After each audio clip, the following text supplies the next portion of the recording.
Banyak orang saat belajar Brazilian Jiu-Jitsu yang dipikirkan adalah kalau saya mempunyai lebih banyak teknik, saya akan lebih cepat progres, saya akan lebih cepat jago di Brazilian Jiu-Jitsu. Kenyataannya tidak selalu begitu, karena ada orang-orang yang banyak berlatih, rajin berlatih, tetapi kemajuannya tidak terlalu cepat. Tapi ada orang-orang yang ternyata mempunyai kemajuan yang lebih cepat dalam tempo latihan yang sama. Kenapa bisa demikian? Ada 10 hal menurut saya yang saya perhatikan itu akan membuat perbedaan antara orang-orang yang cepat progres dan orang-orang yang lebih lambat progresnya di Brazilian Jiu-Jitsu. Apa saja itu? Yuk kita bahas hari ini. Oke, bagi Anda yang baru pertama kali bergabung di channel ini, perkenalkan nama saya Rudi Suryajaya. Saya adalah seorang praktisi Brazilian Jiu-Jitsu di mana saya belajar mulai dari tahun 2009 sampai hari ini, dan saat ini saya adalah seorang pemegang sabuk hitam di Brazilian Jiu-Jitsu dan saya mengajar di klub saya bernama Shaka BJJ Academy di kota Surabaya. Oke, jadi dari 10 tahun pengalaman saya mengajar Brazilian Jiu-Jitsu, ada hal-hal kecil menurut saya yang akan membuat perbedaan yang besar buat progres Brazilian Jiu-Jitsu Anda. Ada 10 hal yang saya amati, menurut saya itu yang umum terjadi. Apa saja itu? Yuk kita bahas sekarang satu persatu. Poin yang pertama menurut saya adalah kebiasaan datang on time. Why on time? Ya, menurut saya begini, kalau Anda datangnya Anda terlambat, Anda secara mental itu Anda sudah terburu-buru. Anda datang, wah teman-teman sudah mulai, Anda akan cepat-cepat terburu-buru. Secara mental dari start Anda sudah merasa bahwa this is a mistake, saya melakukan kesalahan. Seperti Anda sekolah lah, Anda sekolah atau SD, SMP, SMA atau kuliah, Anda datang ke kelas dengan kondisi teman-teman sudah di dalam kelas, Anda telat, Anda kena hukuman mungkin, ya di BJJ nggak ada hukuman di tempat saya. Itu secara mood Anda sudah tidak terlalu in a very good mood. Nah, very good, not a very good mood ini sudah akan set up pace Anda untuk belajar. Anda merasa, waduh ketinggalan. Apalagi kalau Anda memang benar-benar ketinggalan. Anda di kelas BJJ itu ada teknik, itu biasanya coach akan memberikan sesi warm up, kemudian akan ada sesi teknik, teknik 1 dan teknik 2 mungkin. Ya ada yang 3 teknik mungkin ya dan sebagainya, tetapi biasanya teknik-teknik tadi akan berhubungan. Anda miss teknik yang pertama misalkan, Anda miss detail-detailnya, ya otomatis Anda akan mengalami masalah untuk mempelajari teknik yang kedua. Itu akan menghambat Anda sebetulnya untuk Anda belajar lebih enak. Itu menurut saya itu poin yang small point yang menurut saya penting. Please be on time. Coba aja kalau Anda yang mungkin yang merasa, wah saya sering terlambat ya. Kalau memungkinkan jadwal Anda bisa, ya Anda datanglah on time. Poin yang kedua yang menurut saya akan membedakan adalah apa yang ada di kepala Anda saat Anda drilling. Banyak orang yang waktu drilling itu kayak robot, dalam artian oh ya gerakannya ini, plak plak plak.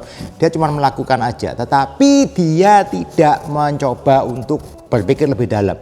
Oh, ini saya harus kasih pressure di mana ya? Let's say kita belajar hari ini, kita belajar knee slide pass misalkan. Oh, saya harus put pressure-nya di hips. Saya harus put pressure di knee. Lutut saya harus ke sini. Oh, angle-nya kalau saya maju ke sana enak nggak nih? Tanya. Komunikasilah dengan partner latihan Anda. Anda ini latihan BJJ, itu bedanya adalah Anda latihan dengan orang. Oke, dan orang itu bisa memberikan respon pada Anda. Ini pressure-nya berat enggak? Ini kalau aku press gini, kamu bisa goyang enggak Mas Ian? Dan sebagainya dan sebagainya. Kalau kayak gini nih gimana? Ini gimana? Ini gimana? Nah, itu adalah hal-hal yang sebetulnya Anda drilling with intention. Anda drill, Anda meminta respon balik dari teman latihan Anda, ya otomatis teman latihan Anda itu karena kita latihan BJJ itu saling membantu, otomatis ya dia pasti akan memberikan jawaban dong. Oh ini enggak ada pressure-nya, yang ini yang kamu harus bisa. Oh agak kesini sedikit ada pressure-nya. Anda ulangi lagi. Oh yang kedua Anda tahu. Oh harus gini ya. Iya kayak gini, ini ada feel the pressure. Komunikasi itu akan membantu Anda untuk waktu Anda drilling itu bukan drill kosong. Ada yang drill, oh pokoknya cepat, surat.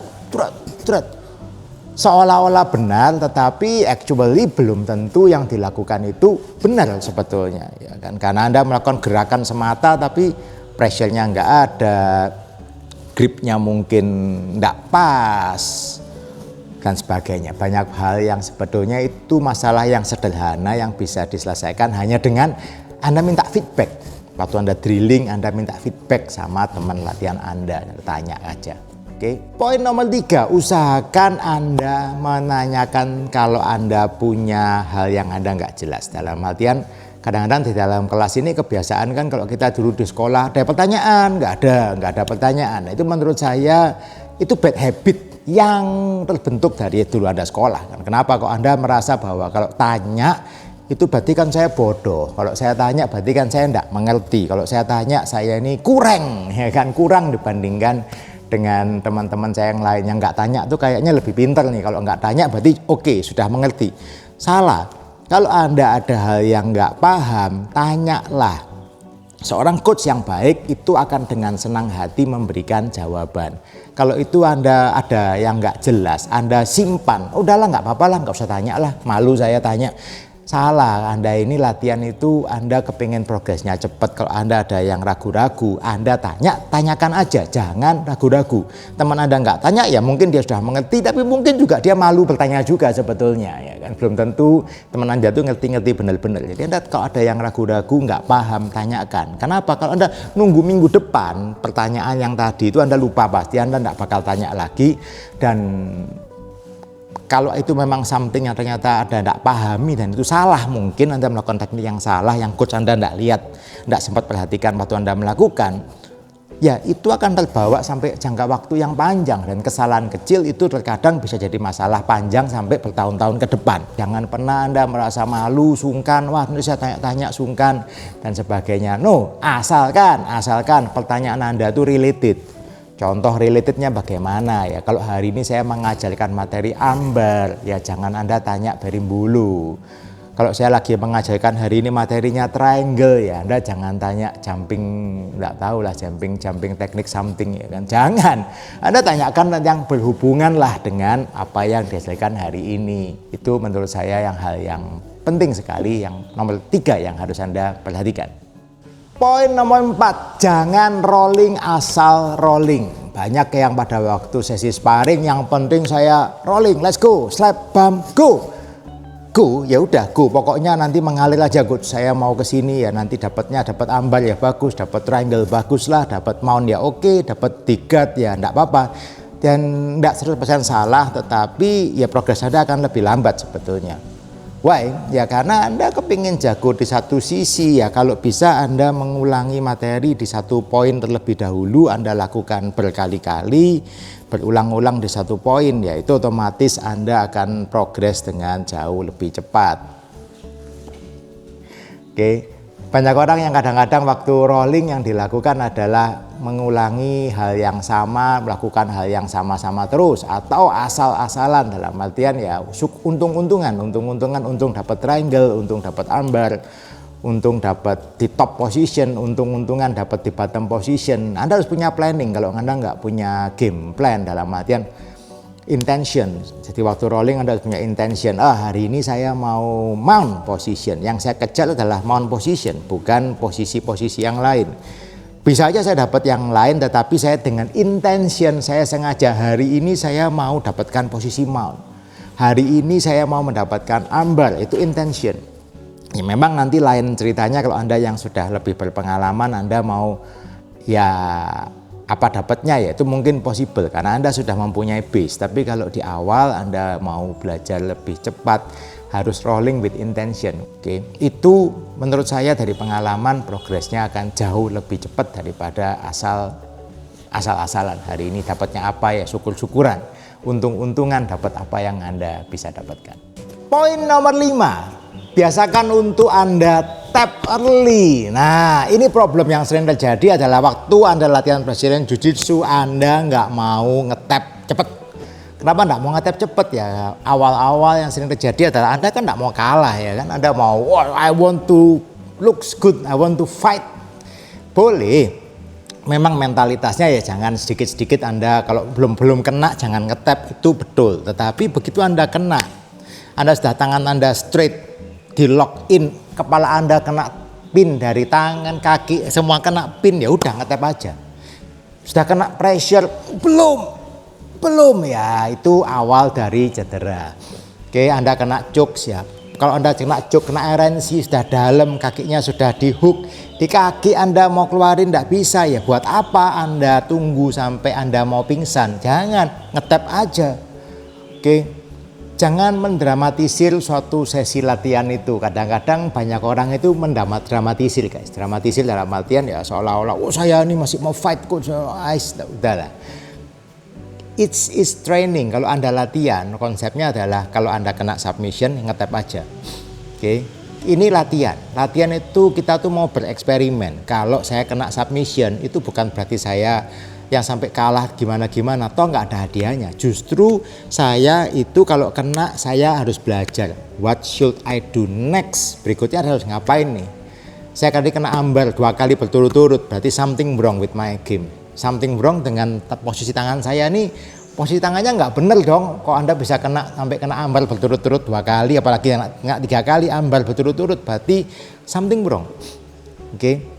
Dan saya harus ingat-ingat tuh, saya harus belajari apa yang salah dari game saya. Oke, pelajari aja. Jangan malah kalau saya kena submission, saya enggak mau sparring sama dia. Kenapa? Dia ambalnya jago coach, saya enggak mau sparring sama dia. Salah. Anda harus sparring sama teman Anda tadi, tetapi memang Anda harus jaga intensitasnya. Anda harus punya mindset, dia bagus dengan ambar, saya harus hati-hati dengan ambarnya dia. Jangan sampai saya kena ambar. Nah, dari situ Anda akan progres. Tapi ingat, kalau kena submission, tap early. Jangan sampai cedera. Oke, itu poin yang penting sekali.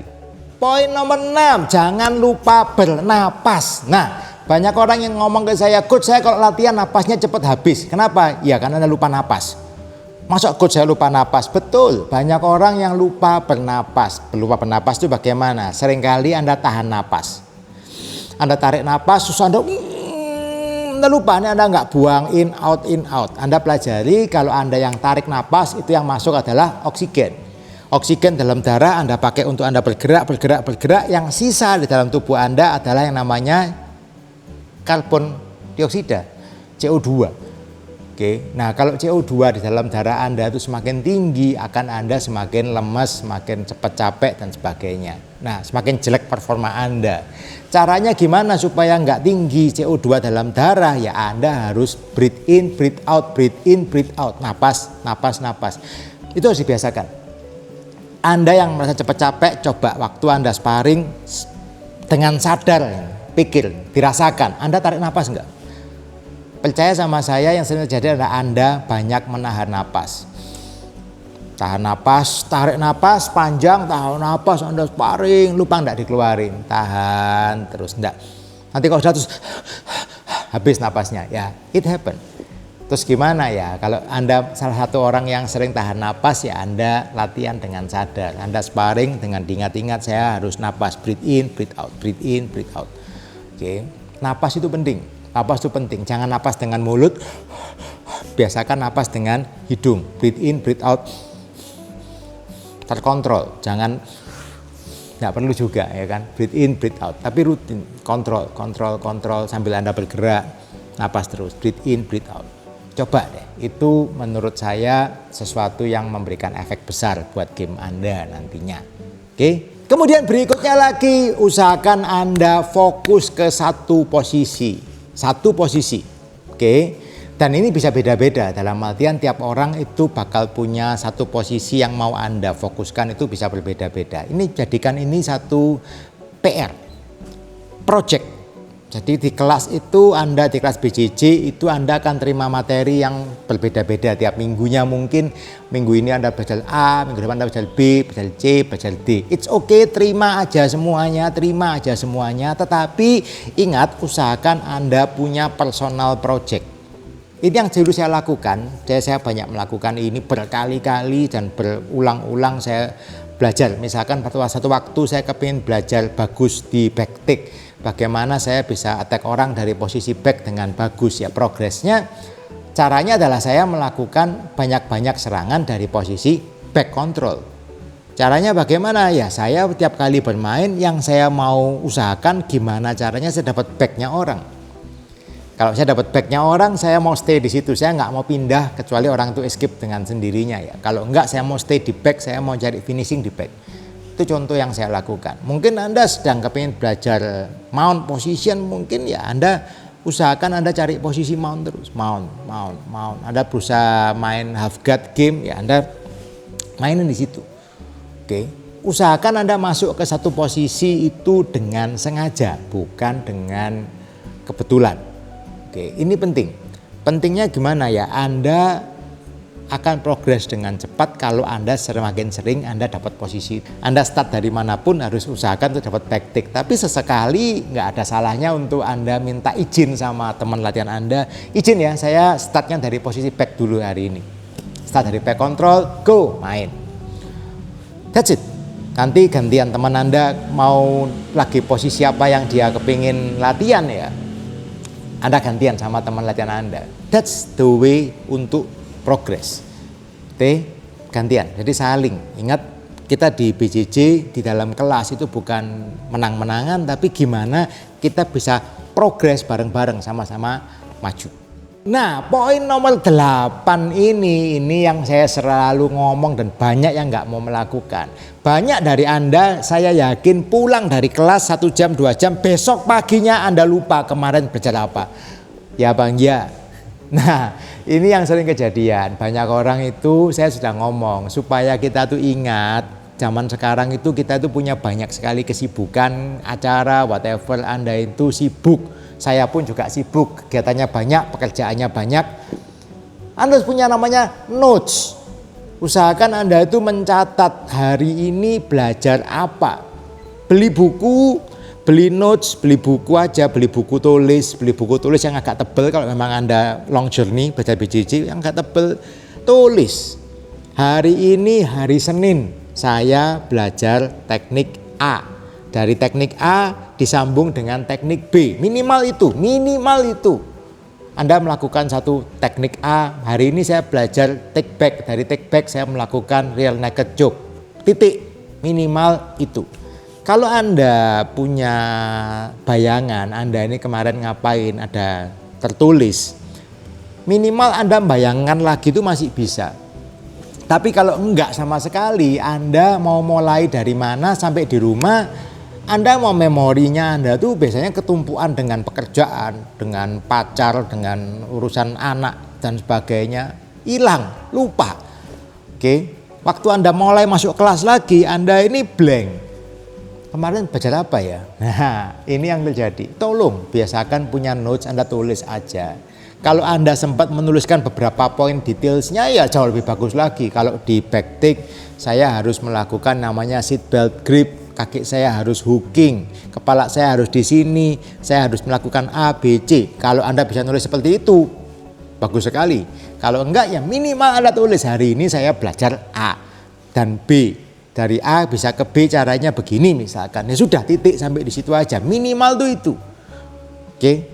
Kalau Anda punya itu ya minimal Anda masih bisa punya bayangan. Kemarin saya melakukan apa, itu Anda bisa ada starting point-nya untuk mulai. Oke. Bahkan hal yang simpel aja, saya tanya kemarin makan siang apa? Lupa. Kenapa kok lupa ya? Karena Anda nggak tulis.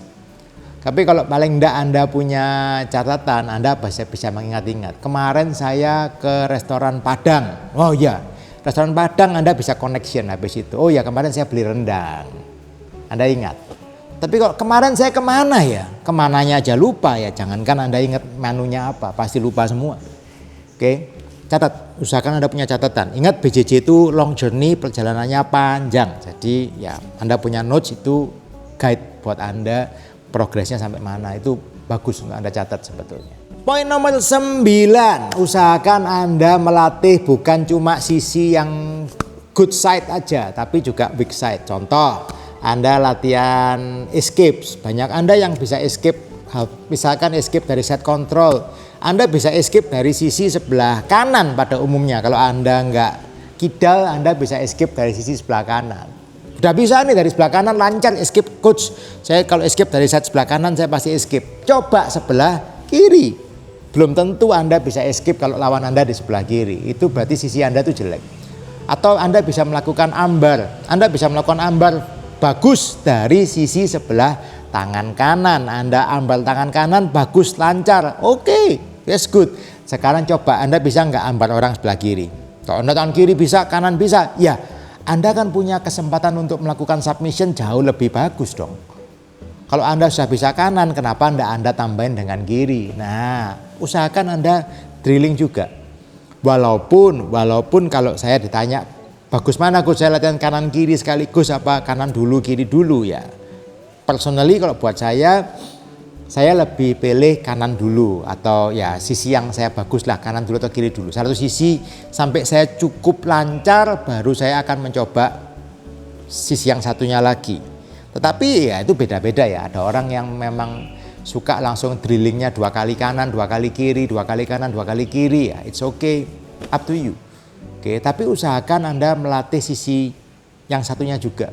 Anda bisa RNC dengan tangan kanan, ya Anda coba RNC dengan tangan kiri, pasti lebih jelek. Buat Anda yang tidak kidal, ya pasti sisi kanan itu akan lebih bagus. Tetapi kalau Anda bisa sisi kiri, Anda juga bisa melakukan RNC dengan baik, ya otomatis kesempatan Anda untuk melakukan submission, melakukan passing, melakukan semuanya itu lipat kali 2. Oke, itu bagus buat game plan Anda nantinya. Poin nomor 10. Nah, jadilah partner latihan yang baik. Ini yang penting. Karena BJJ itu Anda tidak bisa egois. Kalau Anda egois, partner latihan Anda pasti egois sama Anda. Kalau Anda nggak jadi partner latihan yang baik, pasti yang lainnya juga akan jadi yang partner yang jelek buat Anda. Contoh, pada waktu Anda sparring atau waktu Anda drilling, Anda kalau ngambil submission 100%, ambil ambar langsung tarik, kemungkinannya 2 yang terjadi setelah itu. Pada waktu kita gantian kan, kalau Anda latihan kan pasti gantian nih.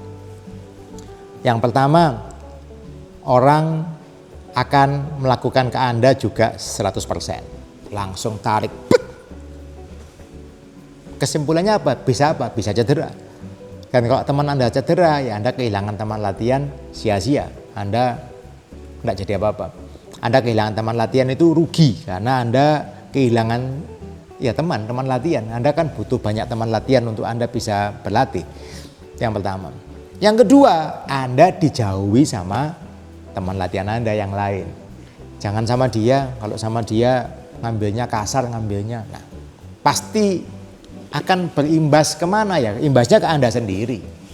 Atau misalkan Anda waktu sparring, Anda sering melakukan gerakan-gerakan yang membahayakan, misalkan lah whatever happen it is, Anda mungkin sering kepalanya teman latihan Anda mungkin sering kena slamming misalkan. Anda kalau ngambil takedown dijatuhin sampai kepalanya ketindihan, ya biasanya orang-orang akan aware dengan Anda. Dalam artian enggan untuk sparring dengan Anda mungkin, atau sparring dengan Anda tapi fully defensif yang akhirnya tidak kondusif latihannya. Latihannya akhirnya juga ya nggak bisa maksimal juga, akhirnya ya buat apa gitu. Bukan berarti kita jadi sparring partner yang baik itu kita ngasih, iya dan ini tangan saya tolong diambil, ya enggak juga. Tapi Anda memberikan satu input yang reaksi sesuai dengan, menurut saya ya, saya sesuaikan, selalu belajar untuk menyesuaikan dengan siapa saya sparring. Oke.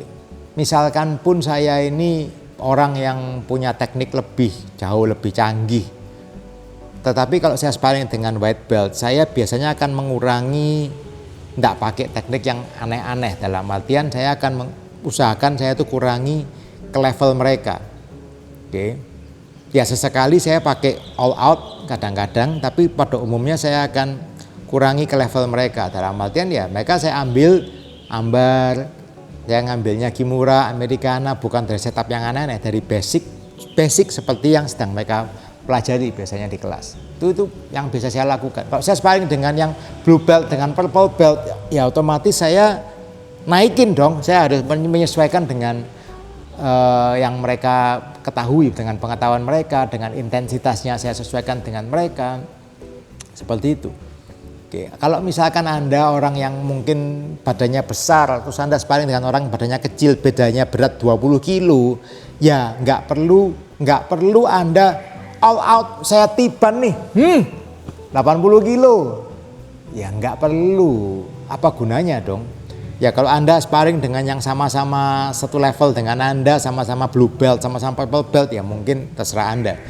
Tapi kalau Anda sparring apalagi dengan yang lebih kecil, udah lebih kecil, beltnya di bawah Anda, skillnya, terus Anda pakai full weight pressure, apalagi Anda yang tipe bodybuilding, Anda full pressure crush, ya teman Anda nggak belajar apa-apa juga. Satu, kedua Anda nggak pakai teknik juga, akhirnya yang dipakai ya attribute muscle Anda ya not really working actually. Oke, itu bukan BJJ yang baik menurut saya. Oke guys, oke itu tadi 10 poin yang menurut saya akan membantu Anda untuk belajar Brazilian Jiu-Jitsu jauh lebih bagus dan lebih efisien. Oke, jadi dari 10 hal yang tadi saya sebutkan, coba Anda pick, nggak usah banyak-banyak, coba Anda pilih 3 hal aja dulu. Anda pilih 3 hal yang menurut Anda make sense dengan Anda, lakukan 3 hal tadi. Jangan 10-10-nya dulu lah, banyak, 10 banyak kan. Pick 3 hal yang menurut Anda relate dengan Anda coba lakukan. Mulai hari ini sampai sebulan ke depan, ada nggak perubahan dalam game Anda? Percaya sama saya deh, pasti berubah. Oke. Dan kalau Anda yang saat ini ada di kota Surabaya, Anda kepengen belajar BJJ lebih lanjut, Anda yang belum pernah belajar Brazilian Jiu-Jitsu, Anda bisa datang ke Shaka BJJ Academy di kota Surabaya. Kita punya kelas-kelas buat Anda yang baru mau mulai belajar ataupun Anda yang sudah pernah belajar sebelumnya. Oke guys. Datang aja di sini, ini website kita www.shakabjjacademy.com. Cek jadwal kita ada di situ semua, di Instagram kita juga ada guys. Oke, hope it helps, keep on training and see you on the mat. Us.